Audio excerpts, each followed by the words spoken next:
सर्वप्रथम तो जय श्री कृष्ण। आज हम लोग जानेंगे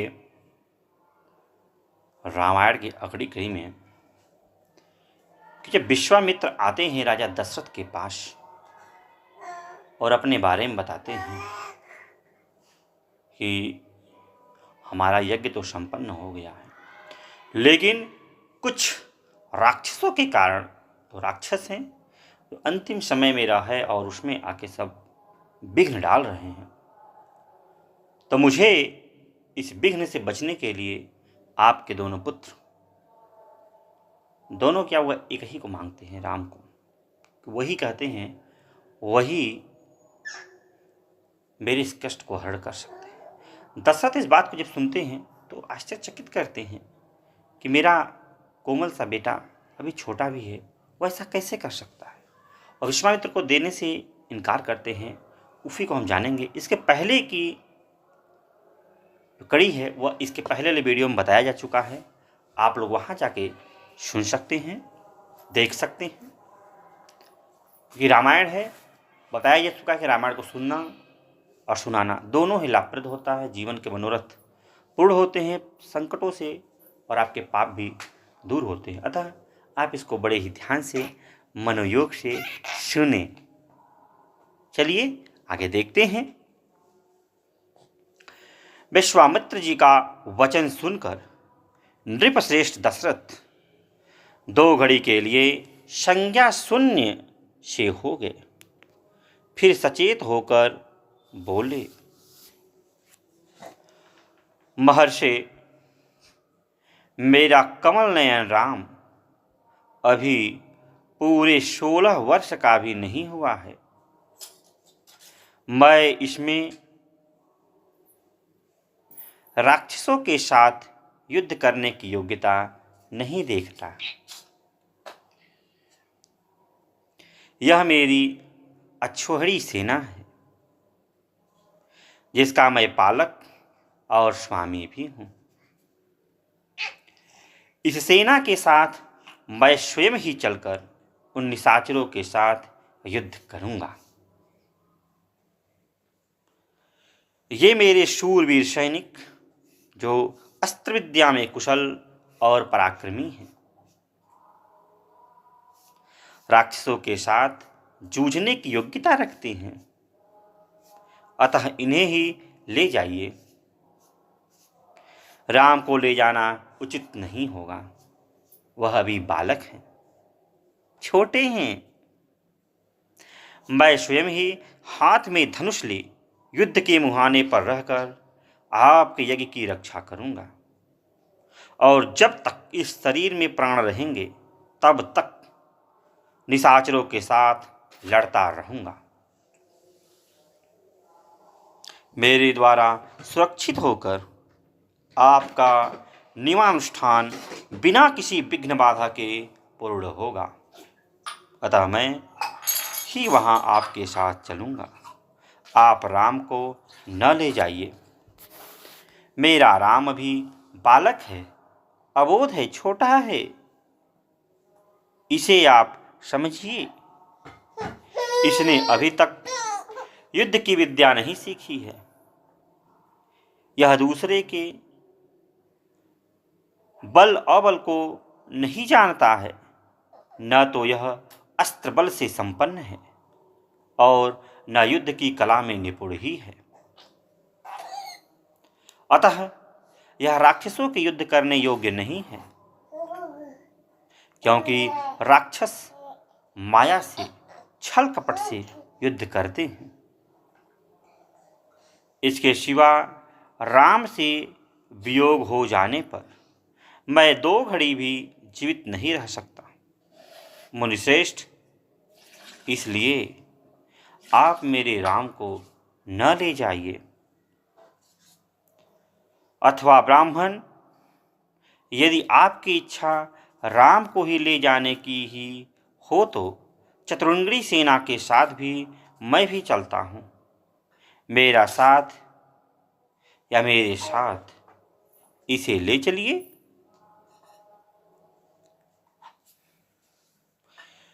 कुशिक नंदन, मेरी अवस्था 60,000 वर्ष की हो गई है।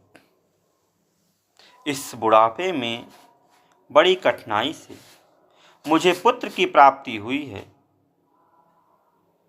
अतः आप राम को न ले जाइए। धर्म प्रधान राम मेरे चारों पुत्रों में ज्येष्ठ हैं,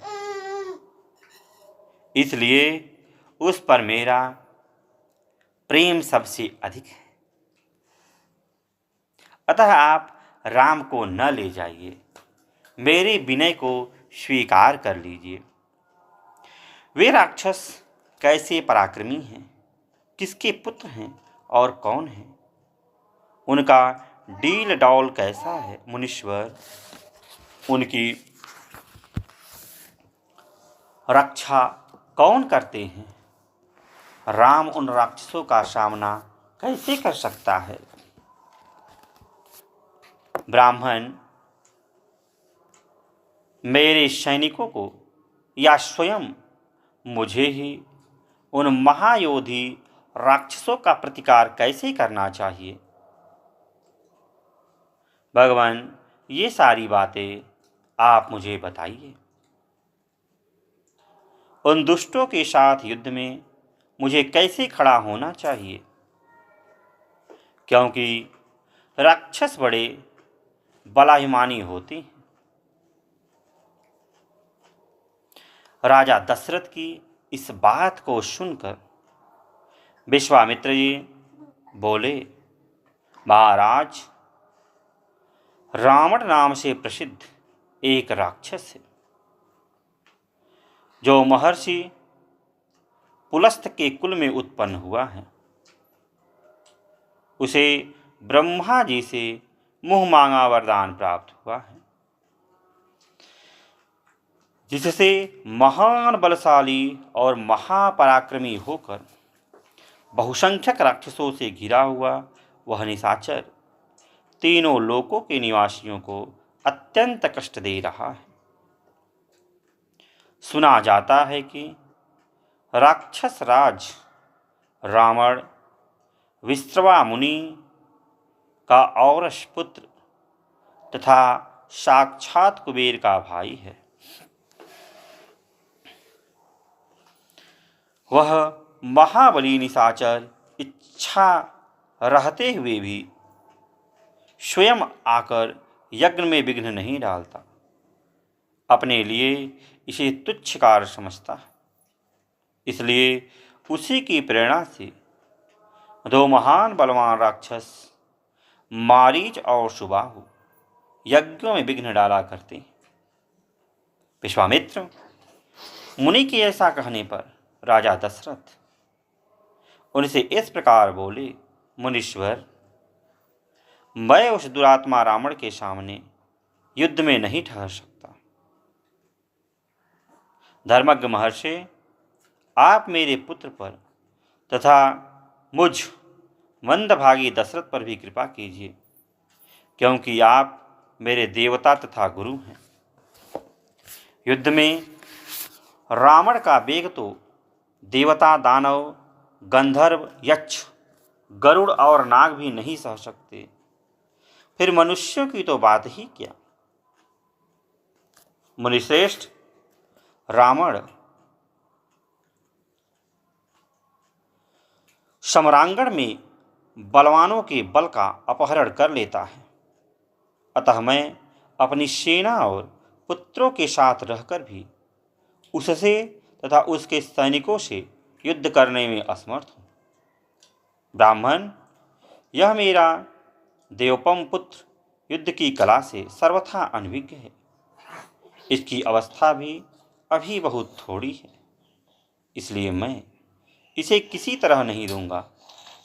आप कुछ भी कर लें, मैं राम को नहीं दे सकता।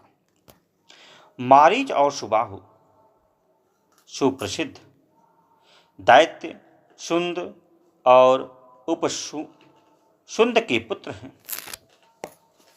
वे दोनों युद्ध में यमराज के समान हैं। यदि वे ही आपके यज्ञ में विघ्न डालने वाले हैं तो मैं उनका सामना करने के लिए अपने पुत्र को नहीं दूंगा, क्योंकि वे दोनों प्रबल, पराक्रमी और युद्ध विषयक उत्तम शिक्षा से संपन्न हैं। मैं उन दोनों से किसी एक के साथ युद्ध करने के लिए अपने सुहृदय के साथ चलूँगा। अन्यथा यदि आप मुझे न ले जाना चाहे तो मैं भाई बंधुओं सहित आपसे अनुनय विनय करूँगा कि आप राम को छोड़ दें। राजा दशरथ के ऐसे वचन सुनकर विप्रवर कुशिक नंदन विश्वामित्र के मन में महान क्रोध का आवेग हो आया। जैसे यज्ञशाला में अग्नि को भली भांति आहुति देकर घी की धारा से अभिषक्त कर दिया जाता है, वह प्रज्वलित हो उठे, उसी तरह अग्नितुल्य तेजस्वी महर्षि विश्वामित्र भी क्रोध से जल उठे।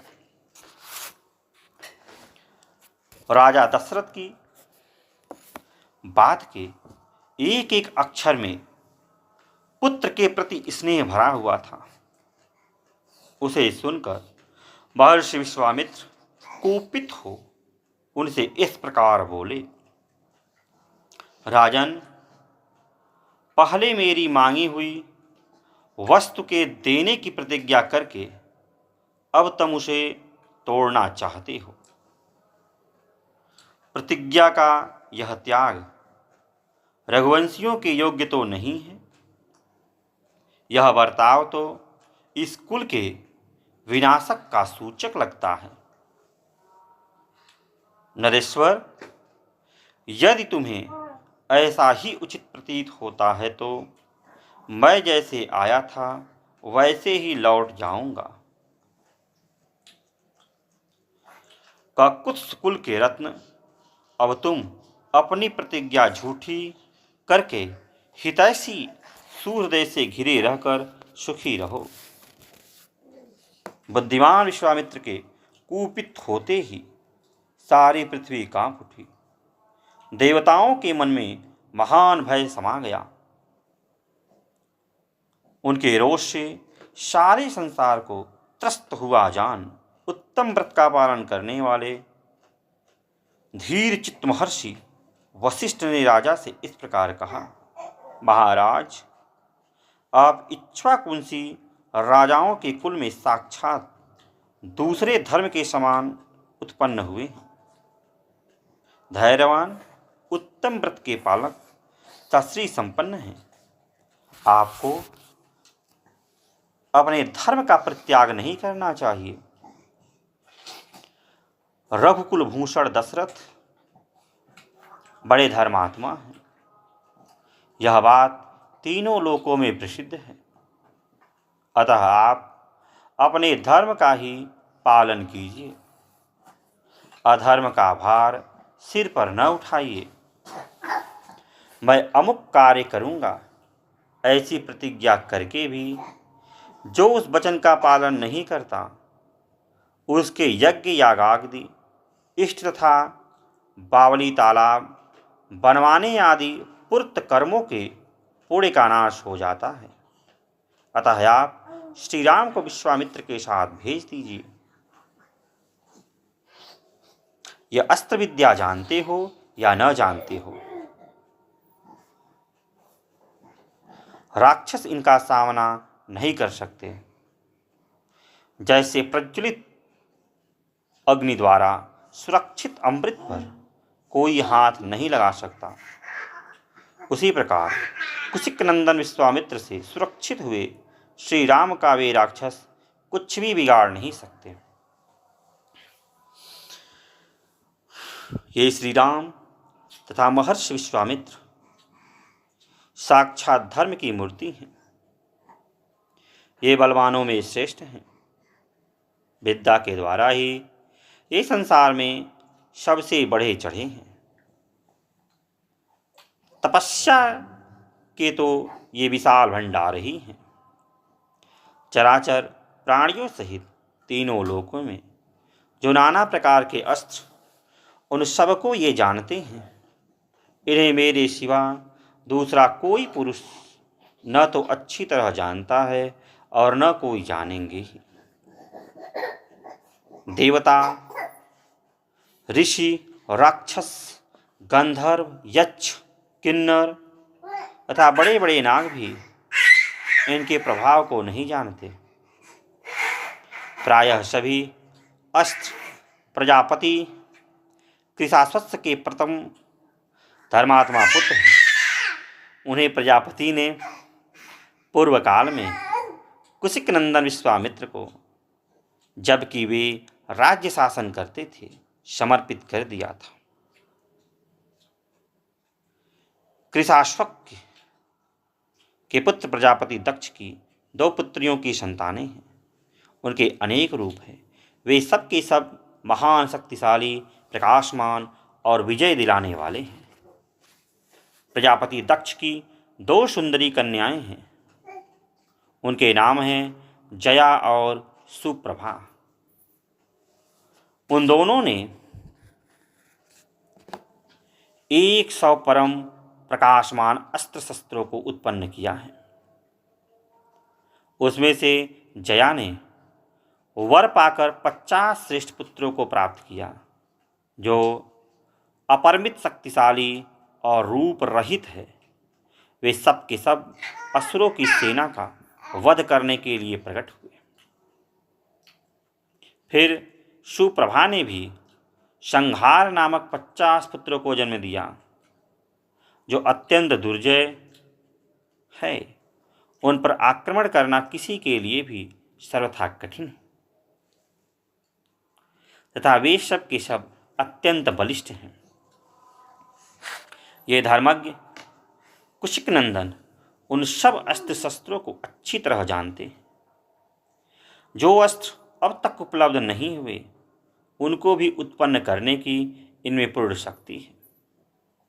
रघुनंदन, इसलिए इन मुनिश्रेष्ठ धर्मज्ञ महात्मा विश्वामित्र जी से भूत या भविष्य की कोई बात छिपी नहीं है। राजन, ये महातेजस्वी, महायशस्वी विश्वामित्र ऐसे प्रभावशाली हैं, अतः इनके साथ राम को भेजने में आप किसी प्रकार का संदेह न करें। महर्षि कौशिक स्वयं भी उन राक्षसों का संहार करने में समर्थ हैं, किंतु ये आपके पुत्र का कल्याण करना चाहते हैं, इसलिए यहाँ आकर आपसे याचना कर रहे हैं। महर्षि वशिष्ठ के इस वचन से विख्यात यश वाले रघुकुल शिरोमणि नृपश्रेष्ठ दशरथ का मन प्रसन्न हो गया। वे आनंदमग्न हो गए और बुद्धि से विचार करने पर विश्वामित्र जी की प्रसन्नता के लिए उनके साथ श्री राम का जाना उन्हें रुचि के अनुकूल प्रतीत होने लगा। वशिष्ठ जी के ऐसा कहने पर राजा दशरथ का मुख प्रसन्नता से खिल उठा। उन्होंने स्वयं ही लक्ष्मण सहित श्री राम को अपने पास बुलाया। फिर माता कौशल्या, पिता दशरथ और पुरोहित वशिष्ठ ने स्वास्ति वाचन करके उनकी यात्रा संबंधी मंगल कार्य संपन्न किया। श्री राम को मंगल सूचक मंत्रों से अभिमंत्रित किया गया। तदनंतर राजा दशरथ ने पुत्र का मस्तक छूकर अत्यंत प्रसन्नचित्त से उनको विश्वामित्र को सौंप दिया। उस समय धूल रहित सुखदायिनी वायु चलने लगी।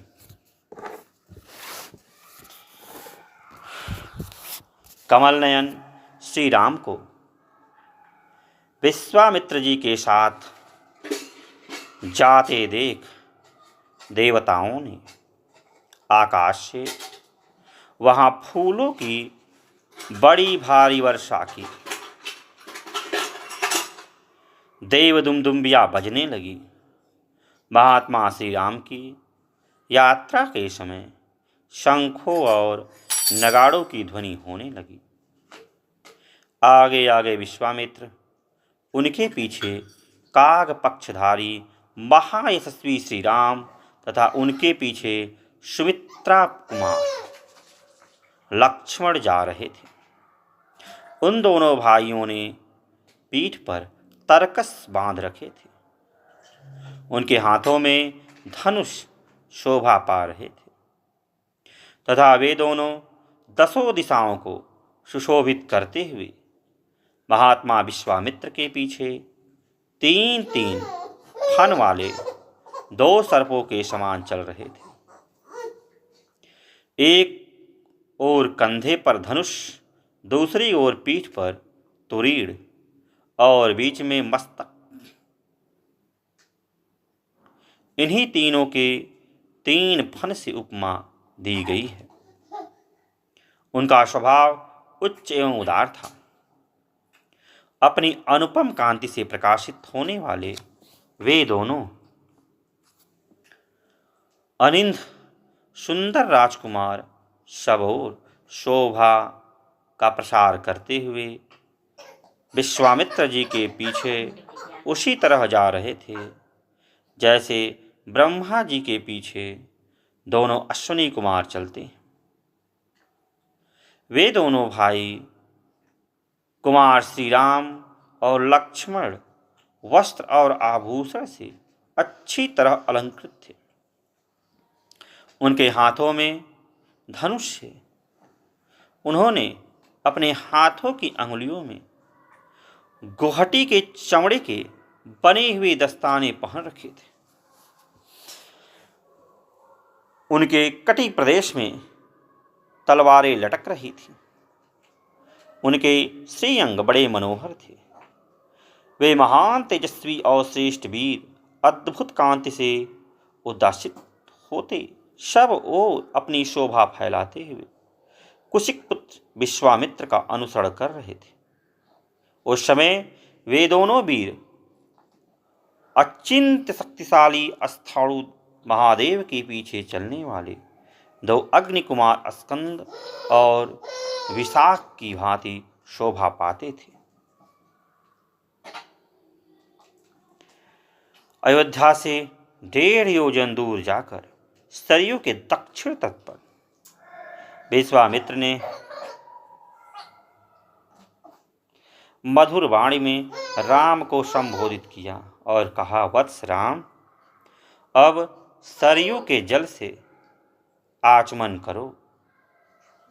इस आवश्यक कार्य में विलंब न करो। बला और अति बला नाम से प्रसिद्ध इस मंत्र समुदाय को ग्रहण करो। इसके प्रभाव से तुम्हें कभी श्रम, थकावट का अनुभव नहीं होगा।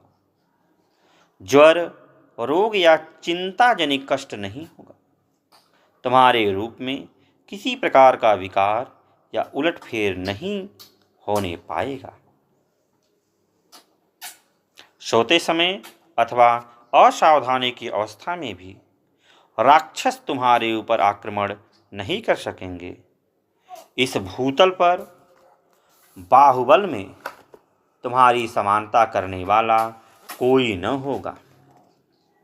तात, रघुकुल नंदन राम बला और अति बला का अभ्यास करने से तीनों लोकों में तुम्हारे समान कोई नहीं रह जाएगा। अनघ, सौभाग्य, चातुर्य, ज्ञान और बुद्धि संबंधी निश्चय में तथा किसी के प्रश्न का उत्तर देने में भी कोई तुम्हारी तुलना नहीं कर सकेगा।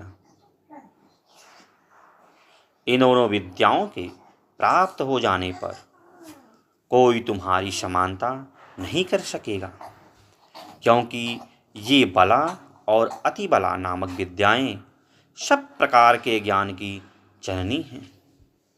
नरश्रेष्ठ श्री राम, तात रघुनंदन, बला और अति बला का अभ्यास कर लेने पर तुम्हें भूख प्यास का भी कष्ट नहीं होगा। अतः रघुकुल को आनंदित करने वाले राम, तुम संपूर्ण जगत की रक्षा के लिए इन दोनों विद्याओं को ग्रहण करो।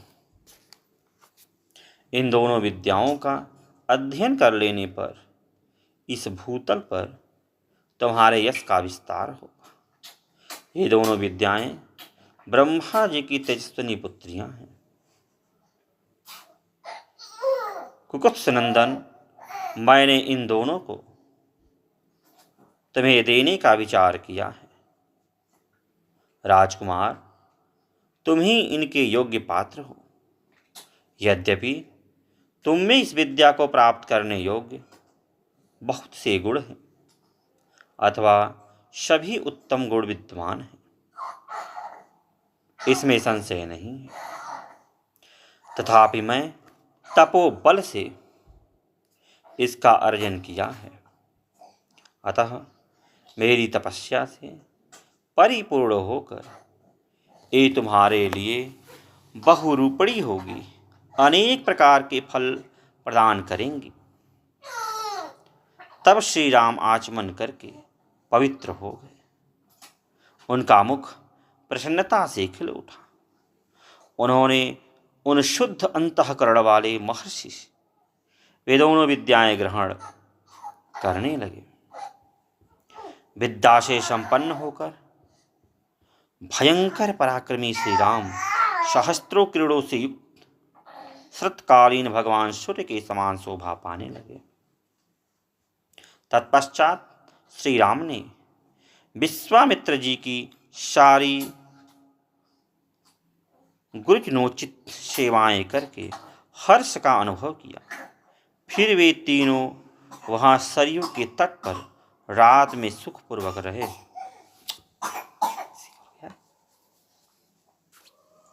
राजा दशरथ के वे दोनों श्रेष्ठ राजकुमार उस समय वहां तृण की शैया पर, जो उनके योग्य नहीं थी, सोए थे। महर्षि विश्वामित्र अपनी वाणी द्वारा उन दोनों के प्रति लाड़ प्यार प्रकट कर रहे थे। इससे उन्हें वह रात बड़ी सुखमय प्रतीत हुई।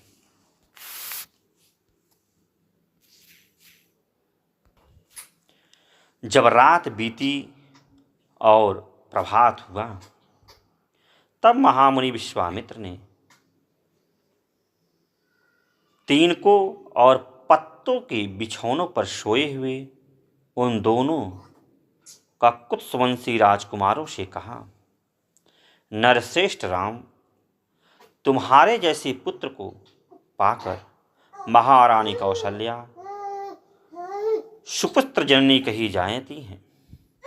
यह देखो, प्रातः काल की संध्या का समय हो रहा है।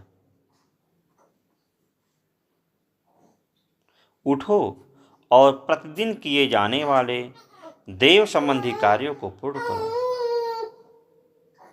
महर्षि का यह परम उदार वचन सुनकर उन दोनों नरश्रेष्ठ वीरों ने स्नान करके देवताओं का तर्पण किया और फिर वे परम उत्तम जपनीय मंत्र गायत्री का जप करने लगे। नित्य कर्म समाप्त करके महापराक्रमी श्री राम और लक्ष्मण अत्यंत प्रसन्न हो तपोधन विश्वामित्र को प्रणाम करके वहां से आगे जाने को उद्धत हो गए। जाते जाते उन महाबली राजकुमारों ने गंगा और सरयू के शुभ संगम पर पहुंचकर वहां दिव्य त्रिपदा नंदी गंगा जी का दर्शन किया। संगम के पास ही शुद्ध अंतःकरण वाले महर्षियों का एक पवित्र आश्रम था, जहां वे कई हजार वर्षों से तीव्र तपस्या करते थे। उस पवित्र आश्रम को देखकर रघुकुल रत्न श्री राम और लक्ष्मण बड़े प्रसन्न हुए। उन्होंने महात्मा विश्वामित्र से यह बात कही। भगवान, यह किसका पवित्र आश्रम है और इसमें कौन पुरुष निवास करता है? यह हम दोनों सुनना चाहते हैं। इसके लिए हमारे मन में बड़ी उत्कंठा है। उन दोनों का यह वचन सुनकर मुनिश्रेष्ठ विश्वामित्र हंसते हुए बोले, राम, यह आश्रम पहले जिसके अधिकार में रहा है उसका परिचय देता हूँ, सुनो। विद्वान पुरुष जिसे काम कहते हैं वह कंदर्प पूर्व काल में मूर्तिमान था, शरीर धारण करके विचरता था। उन दिनों भगवान अस्थाणु शिव इसी आश्रम में चित्त को एकाग्र करके नियम पूर्वक तपस्या करते थे। एक दिन समाधि से उठकर देवेश्वर शिव मरुदगणों के साथ कहीं जा रहे थे। उसी समय दुर्बुद्धि काम ने उन पर आक्रमण किया। यह देख महात्मा शिव ने हुंकार करके उसे रोका। रघुनंदन, भगवान रुद्र ने रोष भरी दृष्टि से अवहेलना पूर्वक उसकी ओर देखा। फिर तो उस दुर्बुद्धि के सारे अंग उसके शरीर से जीर्ण शीर्ण होकर गिर गए। वहां दग्ध हुए महामना कंदर्प का शरीर नष्ट हो गया। देवेश्वर रुद्र ने अपने क्रोध से काम को अंगहीन कर दिया। राम, तभी से वह अनंग नाम से विख्यात हुआ। शोभाशाली कंदर्प ने जहां अपना अंग छोड़ा था वह प्रदेश अंगदेश के नाम से विख्यात हुआ। यह उन्हीं महादेव जी का पूर्ण आश्रम है। वीर, ये मुनि लोग पूर्व काल में उन्हीं अस्थाणु के धर्मपरायण शिष्य थे। इनका सारा पाप नष्ट हो गया। शुभ दर्शन राम, आज की रात में हम लोग यहीं इन पूरे सलिला सरिताओं के बीच में निवास करें। कल सवेरे इन्हें पार करेंगे। हम सब लोग पवित्र होकर इस पूर्ण आश्रम में चलें। यहाँ रहना हमारे लिए बहुत उत्तम होगा। नरश्रेष्ठ, यहाँ स्नान करके जप और हवन करने के बाद हम रात में बड़े सुख से रहेंगे। वे लोग वहाँ इस प्रकार आपस में बातचीत कर ही रहे थे कि उस आश्रम में निवास करने वाले मुनि तपस्या द्वारा प्राप्त हुई दूरदृष्टि से उनका आगमन जानकर मन ही मन बड़े प्रसन्न हुए। उनके हृदय में हर्ष जनित उल्लास छा गया। उन्होंने विश्वामित्र जी को अर्घ, पाद्य और अतिथि सत्कार की सामग्री अर्पित करने के बाद श्री राम और लक्ष्मण का भी आतिथ्य किया। यथोचित सत्कार करके उन मुनियों ने इन अतिथियों का भांति भांति की कथा वार्ताओं द्वारा मनोरंजन किया। फिर उन महर्षियों ने एकाग्रचित होकर यथावत संध्या वंदन एवं जप किया। तदनंतर वहां रहने वाले मुनियों ने अन्य उत्तम व्रतधारी मुनियों के साथ विश्वामित्र आदि को शयन के लिए उपयुक्त स्थान में पहुंचा दिया। संपूर्ण कामनाओं की पूर्ति करने वाले उस पूर्ण आश्रम में उन विश्वामित्र आदि ने बड़े सुख से निवास किया। धर्मात्मा मुनिश्रेष्ठ विश्वामित्र ने उन मनोहर राजकुमारों का सुंदर कथाओं द्वारा मनोरंजन किया। तदनंतर निर्मल प्रभात काल में नित्य कर्म से निवृत्त हुए विश्वामित्र जी को आगे करके शत्रुदमन वीर श्री राम और लक्ष्मण गंगा नदी के तट पर आए। उस समय उत्तम व्रत का पालन करने वाले उस पूर्ण आश्रम निवासी महात्मा मुनियों ने एक सुंदर नाव मंगवाकर विश्वामित्र जी से कहा, महर्षि, आप इन राजकुमारों को आगे करके इस नाव पर बैठ जाइए और मार्ग को निर्विघ्नता पूर्वक तय कीजिए, जिससे विलंब न हो। विश्वामित्र जी ने बहुत अच्छा कहकर उन महर्षियों की सराहना की और वे श्री राम तथा लक्ष्मण के साथ समुद्रगामिनी गंगा नदी को पार करने लगे। गंगा की बीच धारा में आने पर छोटे भाई सहित महातेजस्वी श्री राम को दो जलों के टकराने की बड़ी भारी आवाज सुनाई देने लगी। यह कैसी आवाज है, क्यों तथा कहाँ से आ रही है? इस बात को निश्चित रूप से जानने की इच्छा उनके भीतर जाग उठी। तब श्री राम ने नदी के मध्य भाग में मुनिवर विश्वामित्र से पूछा, जल के परस्पर मिलन से यहाँ ऐसी तुमुल ध्वनि क्यों हो रही है?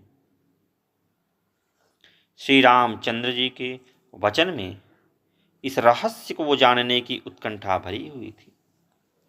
उसे सुनकर धर्मात्मा विश्वामित्र ने उस महान शब्द तुमुल ध्वनि का सुनिश्चित कारण बताते हुए कहा, नरश्रेष्ठ राम, कैलाश पर्वत पर एक सुंदर सरोवर है। उसे ब्रह्मा जी ने अपने मानसिक संकल्प से प्रकट किया था। मन के द्वारा प्रकट होने से ही वह उत्तम सरोवर मानस कहलाता है। उस सरोवर से एक नदी निकली है जो अयोध्यापुरी से सटकर बहती है। ब्रह्मसर से निकलने के कारण वह पवित्र नदी सरयू के नाम से विख्यात है। उसी का जल गंगा जी में मिल रहा है। दो नदियों के जलों के संघर्ष से ही यह भारी आवाज हो रही है, जिसकी कहीं तुलना नहीं है। राम, तुम अपने मन को संयम में रखकर इस संगम के जल को प्रणाम करो। यह सुनकर उन दोनों अत्यंत धर्मात्मा भाइयों ने उन दोनों नदियों को प्रणाम किया और गंगा के दक्षिण किनारे पर उतरकर वे दोनों बंधु जल्दी जल्दी पैर बढ़ाते हुए चलने लगे। उस समय इक्ष्वाकुंदन राजकुमार श्री राम ने अपनी सामने एक भयंकर वन देखा, जिसमें मनुष्यों के आने जाने का कोई चिन्ह नहीं था। उसे देखकर उन्होंने मुनीश्वर विश्वामित्र से पूछा, गुरुदेव, यह वन तो बड़ा ही अद्भुत एवं दुर्गम है। यहाँ चारों ओर झिल्लियों की झंकार सुनाई देती है। भयानक हिंसक जंतु भरे हुए हैं। भयंकर बोली बोलने वाले पक्षी सब ओर फैले हुए हैं। नाना प्रकार के विहंग भीषण स्वर में चहचहा रही है। सिंह, व्याघ्र, सूअर और हाथी भी इस जंगल की शोभा बढ़ा रहे हैं। धाव, अश्व, कर्ण एक प्रकार का साल वृक्ष है। ककूफ, बेल, तेंदुक, पाटल तथा बेर के वृक्षों से भरा हुआ यह भयंकर वन क्या है? इसका क्या नाम है? तब महातेजस्वी महामुनि विश्वामित्र ने उनसे कहा, वत्स, ककुत्स नंदन, यह भयंकर वन जिसके अधिकार में रहा है उसका परिचय सुनो। नरश्रेष्ठ, पूर्व काल में यहाँ 2 समृद्धशाली जनपद थे, मलद और करुष।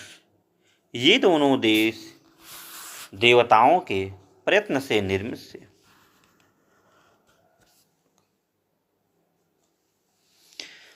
राम, पहले की बात है, वृत्तासुर का वध करने के पश्चात देवराज इंद्र मल से लिप्त हो गए।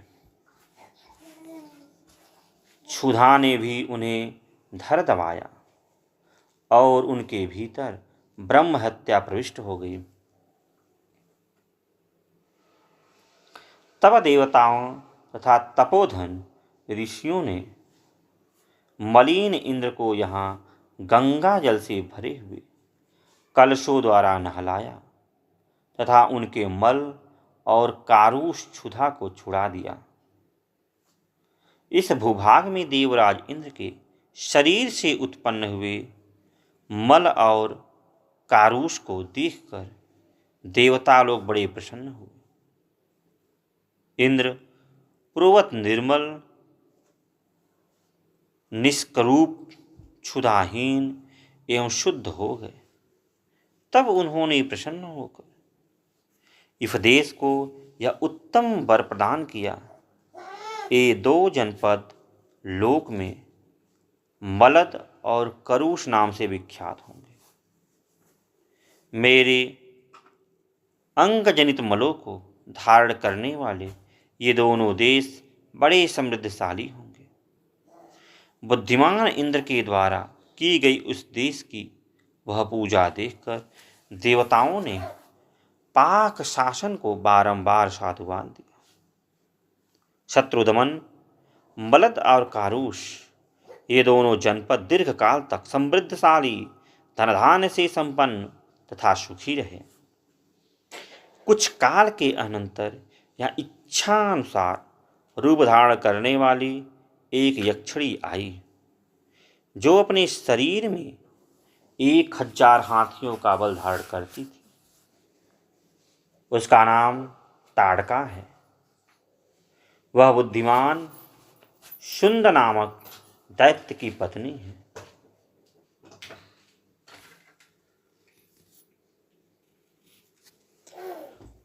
तुम्हारा कल्याण हो।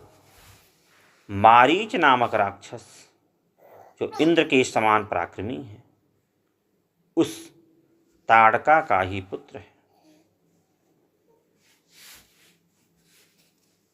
उसकी भुजाएं गोल, मस्तक बहुत बड़ा, मुंह फैला हुआ और शरीर विशाल है। वह भयानक आकार वाला राक्षस यहाँ की प्रजा को सदा ही त्रास पहुँचाता रहता है। रघुनंदन, वह दुराचारणी ताड़का भी सदा मलद और करुष इन दोनों जनपदों का विनाश करती रहती। यह यक्षिणी 1.5 योजन 6 कोस तक के मार्ग को घेर कर इस वन में रहती है। अतः हम लोगों को जिस ओर ताड़का वन है उधर ही चलना चाहिए। तुम अपने बाहुबल का सहारा लेकर इस दुराचारणी को मार डालो। मेरी आज्ञा से इस देश को पुनः निष्कंटक बना दो।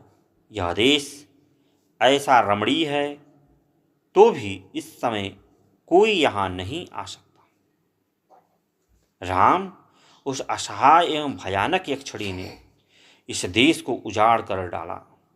यह वन ऐसा भयंकर क्यों है, यह सारा रहस्य मैंने तुम्हें बता दिया। उस यक्षिणी ने ही इस सारे देश को उजाड़ दिया है और वह आज भी अपने उस क्रूर कर्म से निवृत्त नहीं हुई।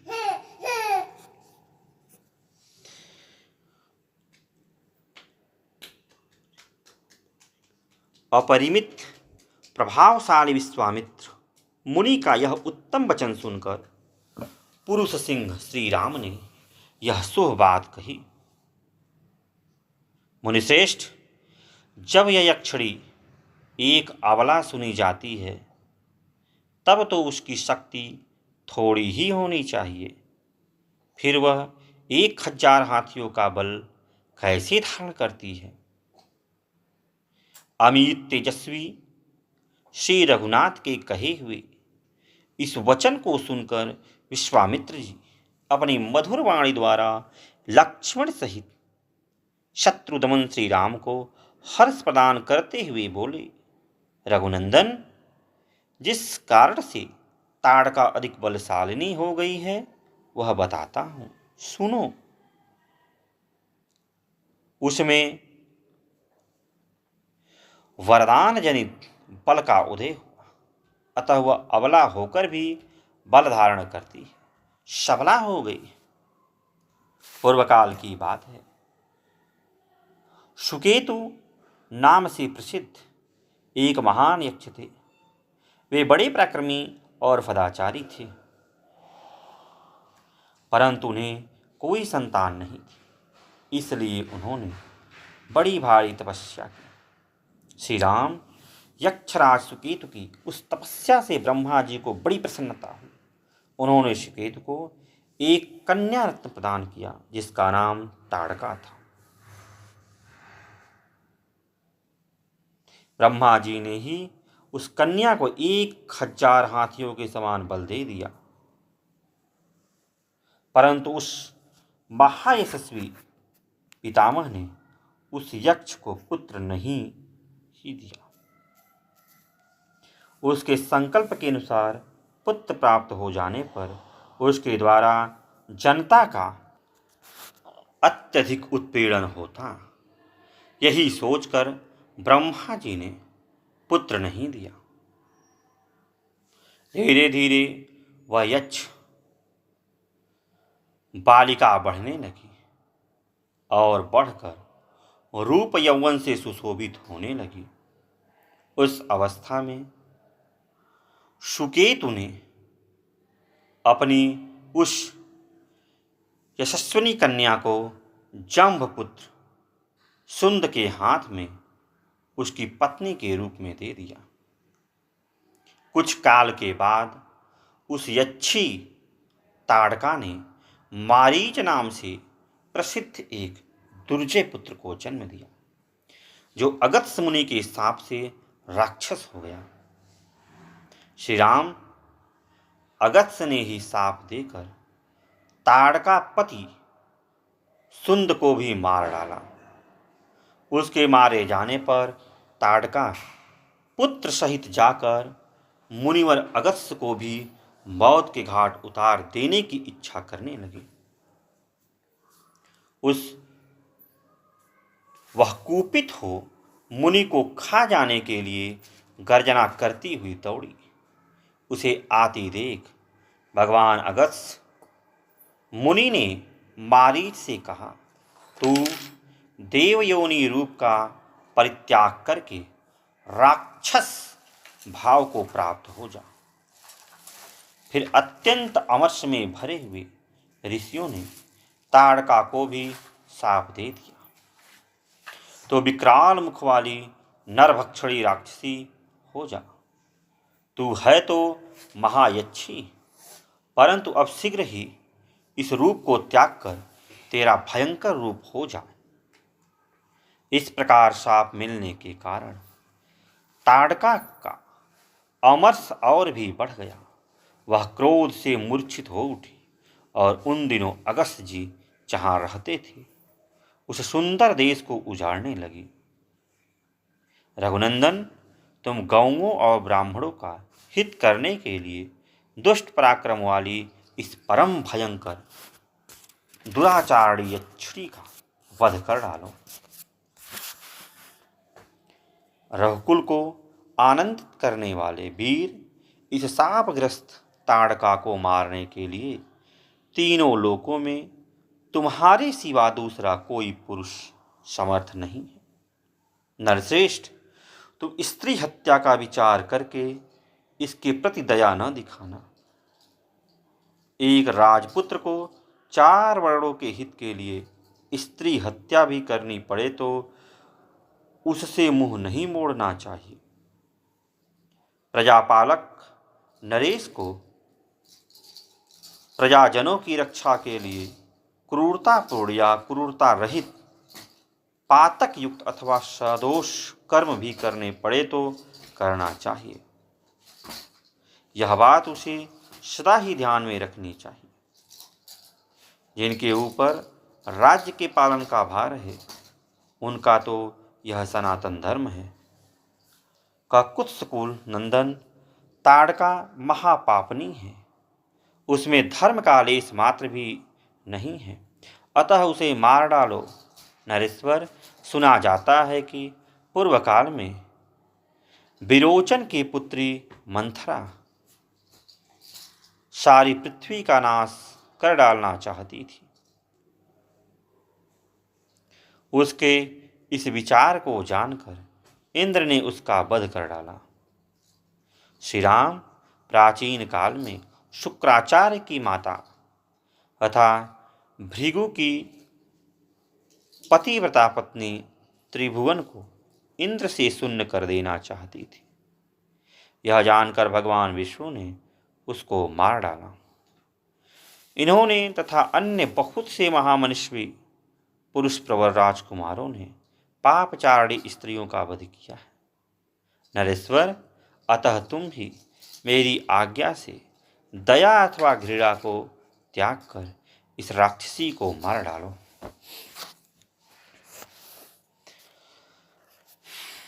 मुनि के उत्साह भरे वचन सुनकर दृढ़तापूर्वक उत्तम व्रत का पालन करने वाले राजकुमार श्री राम ने हाथ जोड़कर उत्तर दिया, भगवान, अयोध्या में मेरे पिता महान महाराजा दशरथ ने अन्य गुरुजनों के बीच मुझे यह उपदेश दिया था कि बेटा, तुम पिता के कहने से पिता के वचनों का गौरव रखने के लिए कुशिकनंदन विश्वामित्र की आज्ञा का निशंक होकर पालन करना, कभी भी उनकी बात की अवहेलना न करना। अतः मैं पिताजी के उस उपदेश को सुनकर आप ब्रह्मवादी महात्मा की आज्ञा से ताड़का वध संबंधी कार्य को उत्तम मानकर करूँगा, इसमें संदेह नहीं। गौ, ब्राह्मण तथा समुचे देश का हित करने के लिए मैं आप जैसे अनुपम प्रभावशाली महात्मा के आदेश का पालन करने को सब प्रकार से तैयार हूँ। ऐसा कहकर शत्रु तमन श्री राम ने धनुष के मध्य भाग में मुट्ठी बांधकर उसे जोर से पकड़ा और उसकी प्रत्यंचा पर तीव्र टंकार दी। उसकी आवाज़ से संपूर्ण दिशाएं गूंज उठी। उस शब्द से ताड़का वन में रहने वाले समस्त प्राणी थर्रा उठे। ताड़का भी उस टंकार घोष से पहले तो किंकर्तव्य मूढ़ हो उठी, परंतु फिर कुछ सोचकर अत्यंत क्रोध में भर गई। उस शब्द को सुनकर वह राक्षसी क्रोध से अचेत सी हो गई। उसे सुनते ही वह वहां से आवाज आई थी उसी दिशा की ओर रोषपूर्ण दौड़ पड़ी। उसके शरीर की ऊंचाई बहुत अधिक थी। उसकी मुखाकृति विकृति दिखाई देती थी। क्रोध में भरी हुई उस विकराल राक्षसी की ओर दृष्टिपात करके श्री राम ने लक्ष्मण से कहा, लक्ष्मण, देखो तो सही इस यक्षिणी का शरीर कैसा दारूण एवं भयंकर है। इसके दर्शन मात्र से भीरू पुरुषों के हृदय विदृढ़ हो सकते हैं। मायाबल से संपन्न होने के कारण यह अत्यंत दुर्जय हो रही है। देखो, मैं अभी इसके कान और नाक काटकर इसे पीछे लौटने को विवश किए देता हूँ। यह अपनी स्त्री स्वभाव के कारण रक्षित है, अतः मुझे इसे मारने में उत्साह नहीं है। मेरा विचार यह है कि मैं इसके बल पराक्रम तथा गगन शक्ति को नष्ट कर दूं, अर्थात इसके हाथ पैर काट डालूं। श्री राम इस प्रकार कह ही रहे थे कि क्रोध से अचेत हुई ताड़का वहां आ पहुंची और एक बाँह उठाकर गर्जना करती हुई उन्हीं की ओर झपटी। यह देख ब्रह्मर्षि विश्वामित्र ने अपने हुंकार के द्वारा उसे डांट कर कहा, रघुकुल के इन दोनों राजकुमारों का कल्याण हो, इनकी विजय हो। तब ताड़का ने उन दोनों रघुवंशी वीरों पर भयंकर धूल उड़ाना आरंभ किया। वहां धूल का विशाल बादल सा छा गया। उसके द्वारा उसने श्री राम और लक्ष्मण को 2 घड़ी तक मुंह में डाल दिया। तत्पश्चात माया का आश्रय लेकर वह उन दोनों भाइयों पर पत्थरों की बड़ी भारी वर्षा करने लगी। यह देख रघुनाथ जी उस पर कुपित हो उठे। रघुवीर ने अपनी बाण वर्षा के द्वारा उसकी बड़ी भारी शिलावृष्टि को रोककर अपनी ओर आती हुई उस निशाचरी के दोनों हाथ तीखे सायकों से काट डाले। दोनों भुजाएं कट जाने से थकी हुई ताड़का उनके निकट खड़ी होकर जोर जोर से गर्जना करने लगी। यह देख सुमित्रा कुमार लक्ष्मण ने क्रोध में भरकर उसके नाक कान काट लिए,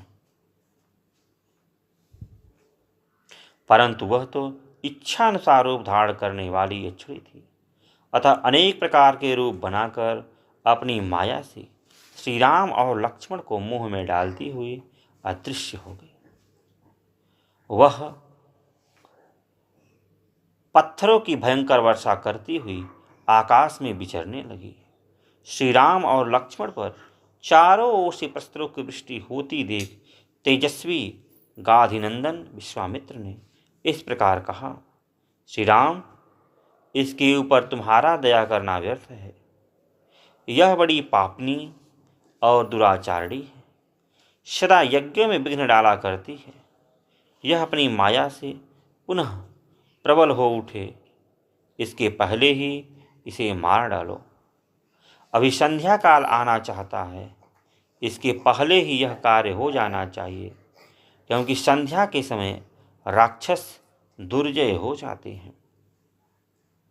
विश्वामित्र के ऐसा कहने पर श्री राम ने शब्दवेधी बाण चलाने की शक्ति का परिचय देते हुए बाण मारकर प्रस्त्रों की वर्षा करने की उस यक्षिणी को सब ओर से अवरुद्ध कर दिया। उनके बाण समूह से घिर जाने पर मायाबल से युक्त वह यक्षिणी जोर जोर से गर्जना करती हुई श्री राम और लक्ष्मण के ऊपर टूट पड़ी। उसे चलाए हुए इंद्र के वज्र की भांति वेग से आती देख श्री राम ने एक बाण मारकर उसकी छाती चीर डाली। तब ताड़का पृथ्वी पर गिरी और मर गई। उस भयंकर राक्षसी को मारी गई देख देवराज इंद्र तथा देवताओं ने श्री राम को साधुवाद देते हुए उसकी सराहना की। उस समय सहस्त्रलोचन इंद्र तथा समस्त देवताओं ने अत्यंत प्रसन्न एवं हर्षोत्फुल्ल होकर विश्वामित्र जी से कहा, मुने, कुशिक नंदन, आपका कल्याण हो। आपने इस कार्य से इंद्र सहित संपूर्ण देवताओं को संतुष्ट किया। अब रघुकुल तिलक श्री राम पर आप अपना स्नेह प्रकट कीजिए। ब्राह्मण प्रजापति कृशाश्वेश के अस्त्र रूप धारण थे। पुत्रों का जो सत्य पराक्रमी तथा तपोबल से संपन्न है, श्री राम को समर्पित कीजिए। विप्रवर, ये आपके अफ्त्रदान के सुयोग्य पात्र हैं तथा आपके अनुसरण, सेवा, शुश्रूषा में तत्पर रहते हैं। राजकुमार श्री राम के द्वारा देवताओं का महान कार्य संपन्न होने वाला है। ऐसा कहकर सभी देवता विश्वामित्र की प्रशंसा करते हुए प्रसन्नतापूर्वक आकाश मार्ग से चले गए। तत्पश्चात संध्या हो गई। तदनंतर ताड़कावध से संतुष्ट हुए मुनिवर विश्वामित्र ने श्री रामचंद्र जी का मस्तक सूंघकर उनसे यह बात कही। शुभ दर्शन राम, आज की रात में हम लोग यहीं निवास करेंगे। कल सवेरे अपने आश्रम चलेंगे। विश्वामित्र की यह बात सुनकर दशरथ कुमार श्री राम बड़े प्रसन्न हुए। उन्होंने ताड़का वन में रहकर वह रात्रि बड़े सुख से व्यतीत की। उसी दिन वह वन शाप मुक्त होकर रमणीय शोभा से संपन्न हो गया। चैत्र रथवन की भांति अपनी मनोहर छटा दिखाने लगा। यक्षकन्या ताड़का का वध करके श्री रामचंद्र जी ने देवताओं तथा सिद्ध समूह की प्रशंसा के पात्र बन गए। उन्होंने प्रातःकाल की प्रतीक्षा करते हुए विश्वामित्र जी के साथ तटकावन में निवास किया। तो आज के लिए इतना ही। फिर किसी दिन अन्य वीडियो मिलते हैं। तब तक के लिए जय श्री कृष्ण, जय श्री कृष्ण।